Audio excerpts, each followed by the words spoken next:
توجینیسو سعیدова یک هنرمند داریم. بعد این بچهش دا پویسکه میبیو.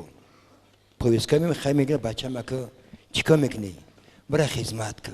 نه که بچه هم برای بین اگر جای خدمت بیزه باشه برنگ سرخ بنویس که بیزه باید.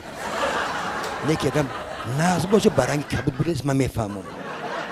میگه مالش اوچه. بچه خدمت میره یک هفته پس میاد مکتوب با رنگ کبود. اوچه خرسان.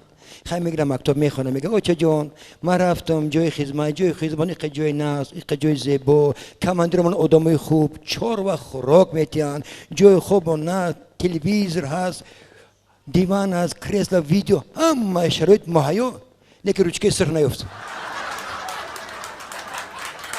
امروز روز دروغو هست او 2 نفر میشن یک تصمیه که ما یک خانه داریم ما یک خانه داریم باور میکنید همین میدروی 3 روز پس اوتراش میبروی.